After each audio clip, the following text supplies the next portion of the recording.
So you can see that in the data and go back and help the students who are struggling rather than just beating your head up against the wall over and over and over again when it comes to teaching the main idea. Because sometimes that's not the problem. It's something deeper. So in your assessments, you're going to want to look for questions that are connected to the prerequisites that are needed for the focus, skill, or strategy that you're giving the assessment for.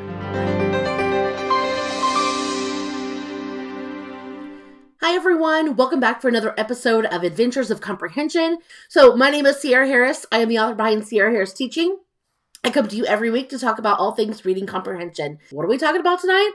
We are talking about what makes a good reading assessment. So I have 3 areas that you're going to want to look for when it comes to analyzing and evaluating the reading assessments that you give in your class. So let's jump into number 1. What is one thing you're going to want to look for when evaluating or analyzing reading assessments in your classroom? 1, you are going to want to look for an assessment that focuses on one skill or strategy. A lot of the reading assessments out there, specifically the ones that come in our reading curriculums, they ask a variety of questions about all different kinds of skills and strategies. There may be a main idea question about the story. There may be an author's purpose question, and there may be a fact and opinion question, and then maybe in this question they're asked to make an inference. What are we really assessing? Are we assessing their understanding of the story? Are we assessing the skill or strategy? Those are 2 different types of assessments. So you need to figure out what you are assessing when you give the assessment. Do you want to know if they understand the story? Okay, that's fine. Give that assessment. But if I want to know if a student can do a skill or strategy, then my assessment needs to focus on that skill or strategy. I'm going to go a little bit more in depth with this. In that type of assessment, you want to look for a variety of complex questions. So some that are super complex, some that are maybe a little bit easier. So if you've got a wide variety of questions in there, you're going to see that, maybe 80% of your class was able to get all the way up to here, but, from there, the line was kind of drawn, and then after that, they struggled a lot. So you're going to want to make sure that your assessment isn't just asking very simple, basic questions over and over again, because what is that really telling you?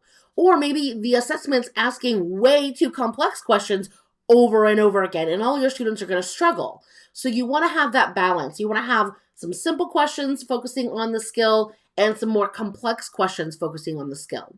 With that, you are also going to look for assessments that have questions that are embedded with prerequisite skills and strategies that connect to your main focus, all right? So let's explain this a bit. Main idea is a fantastic standard, right? All students need to know it. It's really important. But there are a lot of prerequisite skills and strategies that lead up to main idea that could be the cause of a student misunderstanding the standard of main idea. For example, maybe they don't understand how to determine importance. Maybe they don't understand which details in a text are interesting versus important. They are not able to summarize the text completely. So there's a lot of pieces that connect to main idea where you want to look for an assessment that has those embedded in there and that you see the connection clearly. And you know that if they get these questions wrong, the prerequisite questions wrong, and the main idea questions, then you know it's not a main idea deficiency or misunderstanding. It's a prerequisite misunderstanding. And the other thing you can look for is connecting skills or strategies. So, for example, you may have them discuss visualizations when it comes to the text that they're reading. And, what is one visual that they see in their minds when they are reading the story? Well, that right there, if you ask for one main visual, that should connect back to the main idea. So you are able to ask other questions as long as they connect and support your main focus. Then you're able to see what other things are the students doing in their brains and what are they not doing that could support the focus of the assessment. The second thing you're going to want to look for when it comes to reading assessments is to make sure the assessments provide open-ended questions. Multiple choice questions Yes, I know we need to teach our students how to answer multiple choice questions. I know they are on a lot of the standardized tests that come, towards the end of the year. It is really important that they know how to do that. But when it comes back to data, and the reason why I'm wanting to give this assessment so I can collect data, open-ended questions give more data. They truly show the depth and complexity of what your students know. How much information was my student A, able to give me in this answer? If they weren't able to give me very much, then I know there's potentially an issue. If their answer was deep and complex and they were able to rattle on and give evidence or support or whatever it may be, then I clearly can see they understand the question. So you're not going to get that in a multiple choice. Multiple choice, they may actually circle C, which is the right answer, but they just guessed. So you can't guess on an open-ended question. You have to know the answer. So you're going to get a better peek inside their comprehension and their ability to tackle the skill or strategy when you ask open-ended questions on assessments. All right, so number 3, I've got one more for you. Number 3 is you want to look for an assessment that you can give in small groups, or better yet, one-on-one. And here's why. True comprehension assessment data comes from conversations with students. That is the best data you are going to get. Sit down, talk to your student about the text. What's going on in their brains? What are they misunderstanding? What do they get? What connections are they making? What do they see in their minds? What questions do they have? How do they take the information from the text and really apply it to their life? And how does it change their thinking? You get so much more information by sitting down and having a conversation with students than any kind of pencil paper assessment you're ever going to give. Now, is that always realistic? Can I give every assessment one-on-one? Absolutely not. But do I think that one-on-one assessments should be given frequently? Like maybe, at least once a month, every other 2 weeks maybe for your lower students? Yes. We should be doing these at times maybe where students are independently reading, maybe when you're doing small groups and they're in centers and you can pull one-on-one students for assessments there.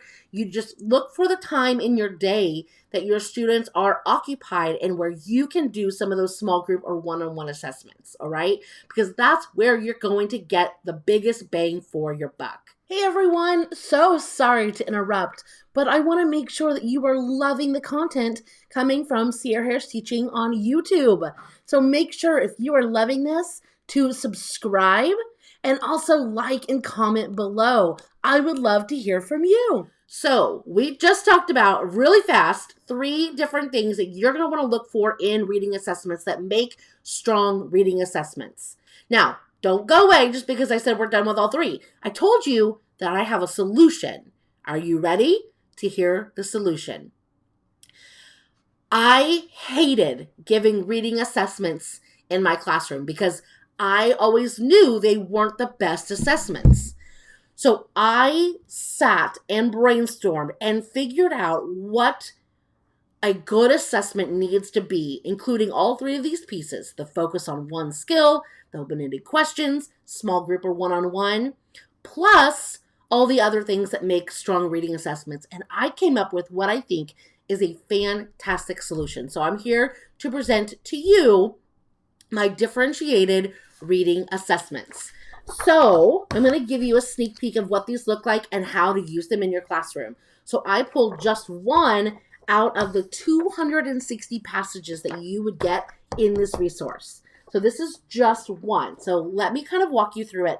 As you can see here, this looks like a normal passage, and that's what it is. This is making inferences. This is a fictional story, and it's just a normal passage, right? But you see here we've got a star. So this star is for your higher students. This would be more 4th grade level.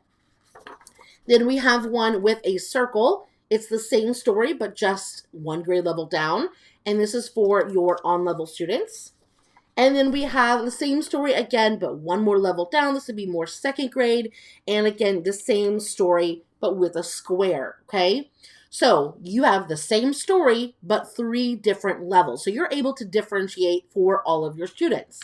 Now, then you have the teacher guide. So there are 3 teacher guides, one that matches each level. So if you're assessing a higher student, you want the teacher guide for the higher passage. There are 2 pre-reading questions. Then as your student reads, you will stop and prompt them with the questions that are on the actual teacher guide. So as they read, they get to a part and you would put a stop sign in front of them and ask, for example, what questions do you have about this part? Here's one where they're having to make a connection, use context clues, visualize, infer, and theme. Now, you're probably thinking, that's a lot of different skills. Yes, it is. But the way each of those questions are being asked all support the main skill of making inferences, okay? There's also a spot where if you can want to take notes on fluency, decoding, and then anything else down here on the side.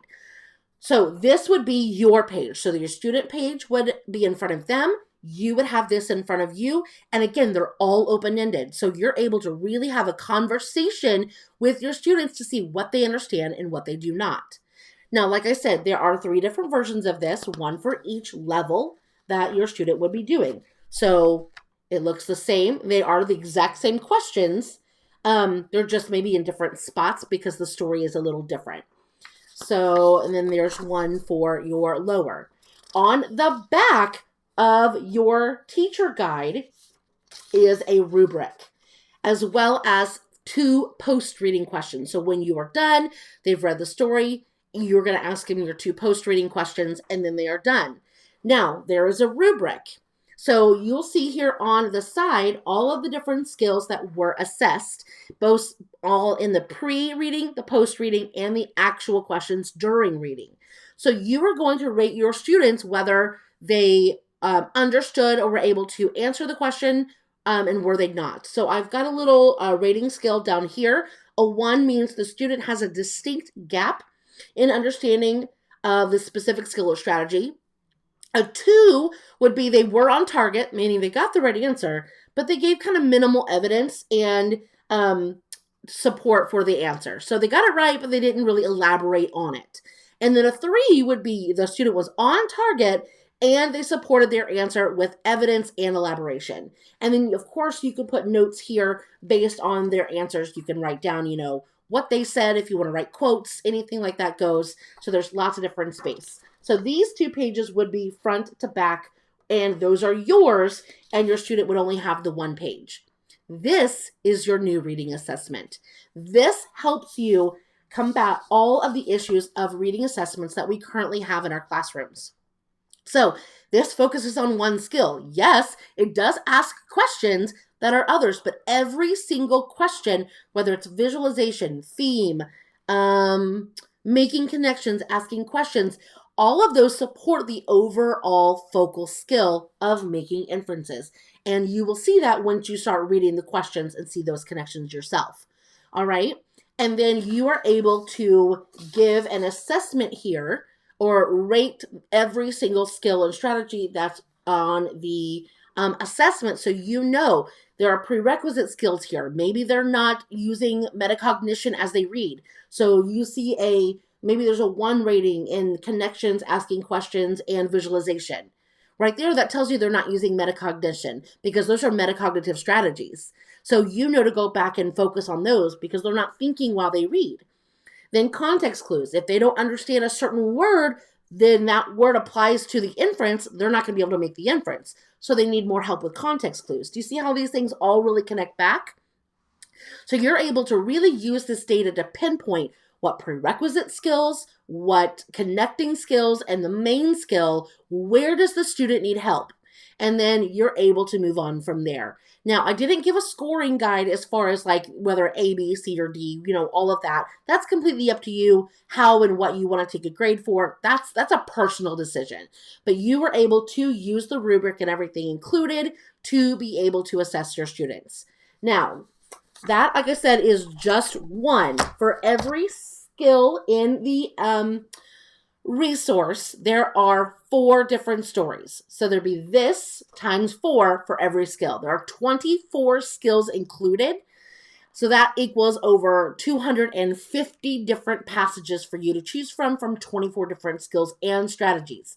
So it's a lot of passages. It's enough to cover your entire year as far as reading comprehension goes. Now, if you want to be amazed, let me show you the binder. So I do not recommend printing every single paper or page from this assessment or from this resource, because this is what you're going to end up getting. You see this? And yes, I do provide the beautiful tabs, but this is what I'm giving you, friends. Differentiated reading assessments for 2nd, 3rd, and 4th grade. And look at all those skills included. We have every single thing you could possibly think of. And like I said, every skill comes with 4 different stories. So if you need to assess again and again, you have multiple options. If a skill is only focused on fiction, you get 4 fiction. If a skill can cross over between fiction and nonfiction, for example, like making inferences, then you get 2 fiction and 2 nonfiction. If a skill or strategy is only for nonfiction, for example, text features, then it's 4 nonfiction stories. So you're getting a great balance of both fiction and nonfiction in the resource. I absolutely poured my heart and soul into this, and I think it's an amazing solution to assessments that we currently have. Whether you use these as a supplemental assessment just to really gather good data, and then you use your other mandated assessments in the times that are required, I think that's a great compromise. These are quick and easy, not necessarily something that you have to do with every single student. Maybe you focus on your 5 students that are really just struggling, and these are the assessments you use for them. Or maybe you use it for your gifted students. Maybe you teach 2nd grade and you really want to see how you can push your 3rd or your higher students. So you use these assessments for that. So it's a lot of different ways to use this whole resource.